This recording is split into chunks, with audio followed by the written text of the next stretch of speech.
মেয়েরা বাবার জন্য যেই পাগল, হাজারো সন্তান বাবার জন্য ওই পাগল না, ওই মায়া অন্তরে রাখে না। যার কন্যা আছে সে ছাড়া বুঝানো যাবে না। মেয়েরা বাবার জন্য যে কত আশেক।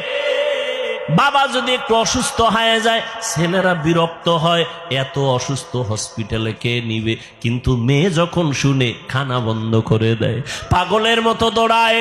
বাবার অসুস্থ খবর পাইয়া বলে আমি আর ঘরে থাকবো না। বাবায় কই বলে হসপিটালে, কয় দৌড়াও। ওই মেয়েটা বাবার কাছে যায়, বাবা এত কষ্ট পাইও না, কাঁদিও না। একটা মেয়ে বাবার জন্য এতটাই ফেদা, এতটাই মায়া মোহাব্বত নিয়ে চলে। একটা মেয়ে চায় তার কলিজাটা কাইটা বাবার জন্য দিয়া দিবে। ওই মেয়ে পাইয়া যারা খুশি না, তোমাদের কপাল বড় খারাপ। নবী বলেন একটা কন্যা পাইছো, একটা জান্নাতের মালিক হয়ে গেছো। দুইটা কন্যা পেয়েছো, দুইটা জান্নাতের মালিক হয়ে গেছো। আমার মায়ার নবী ওই চরিত্রহীন মানুষগুলোর জমিনে আইসা আমার নবী তাদের আলিঙ্গন করলেন, বুকে লাগাইলেন। তোমার আমার মতো সি সি কইয়া বেনামাজিরে তাড়ায়া দেন নাই। আল্লাহর নবী ওরা গালি দেয়, নবী আরো কাছে যায়। ওরা লাত্তি দেওয়ার চেষ্টা করে, নবী আরো কাছে যায়। ওরা গালি দেয়, ওরা বদনাম করে, নবী প্রশংসা করে। ওরা জবান বন্ধ রাখে, বেজার হয়, নবী বারবার হাসি দেয়, আসো। নবী এমন ভাবে তাদের মোহব্বতের বন্ধনে আবদ্ধ করলেন। মাত্র 13 বছরের ব্যবধানে মক্কার মানুষগুলো এত দামি হয়ে গেল। নবী একটা বেতের বাড়িও দেন নাই, একটা গালিও দেন নাই। নবী চোখ গরম করে কারো দিকে তাকান নাই। নবী গালি শুনছেন কিন্তু জবাব দেন নাই। মাত্র 13 বছরের ব্যবধানে এই মক্কার চরিত্রহীন মানুষগুলো এত দামি হয়ে গেল। আল্লাহ জিব্রাইল আমিন রে পাঠায় বলে, যাও লিস্টি দিয়া দিলাম, লিস্টির মধ্যে নাম আছে। নবীকে বলো ঘোষণা দিয়া দেয়, এই লিস্টিতে যাদের নাম আছে সবাই বিনা হিসাবে জান্নাতি। রহমতের নবী অল্প টাইমের ভিতরে মক্কার মানুষগুলোকে জান্নাতি মানুষে পরিণত করে ফেললেন। সুন্দর আখলাক আর ব্যবহার।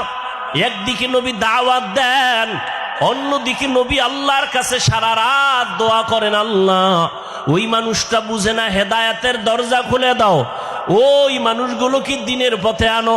তায়েফের ময়দানে আমার নবীর আদর্শের দিকে তাকাও। তায়েফের ময়দানে ওই কাফের ওরা সবাই নবীজিরে দেখে ছোট ছোট বাচ্চাগুলোরে লেলিয়ে দিল। বলে পাথর মেরে মক্কার এই পাগলটারে তাড়ায়া দাও। মায়ার নবীরে যখন পাথর মারে বৃষ্টির মতো রক্তগুলো পড়ে পড়ে নবীজির জুতা মুবারক আটকায় গেছে। নবী চোখের পানি ছেড়ে কাঁদে। আল্লাহ সহ্য করতে পারলেন না। ও জিব্রাইল, আমার নবীরে গিয়া বলো এখনই তায়েফের জমিন উল্টায় সব ধ্বংস করে দেই। জিব্রাইল আইসা বলেন, ইয়া রাসূলুল্লাহ, আল্লাহ পাকের হুকুম, আপনি বললে তায়েফের জমিন উল্টায় দিব, সব মেরে ফেলবো। মায়ার নবী কাঁদেন আর বলেন, না না, এদের মারবা না, এরা চিনে না, এরা বুঝে না আমি মুহাম্মদকে। আমার মা নাই, বাবা নাই, আমি বড় ইয়তীম। দুনিয়াতে বাবা বলে ডাকতে পারি নাই।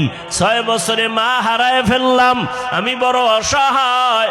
তবে এদের মারিও না, একদিন এদের দ্বারা দিনের বড় উপকার হবে। আমার মায়ার নবীকে যতই ওরা গালি দিত, আমার নবী একটা গালিও দেন নাই, জবাবও দেন নাই।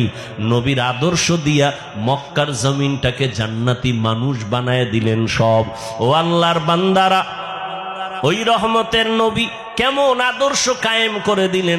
যুবকদের নবী বলে গেলেন, যুবকের আমি মুহাম্মদের উপকার করেছে, বুড়ারা আমি মুহাম্মদের বিরোধিতা করেছে।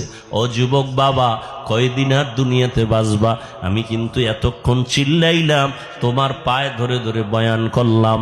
কুত্তার মতো সারাটা দেশে ওলামায়ে কেরাম দৌড়ায় আর বয়ান করে, পাও ধরে। ও আল্লাহর বান্দারা, বিনিময়ে তোমরা একটা টাকাও দাও না, বরং গালি দাও, বিরোধিতা করো।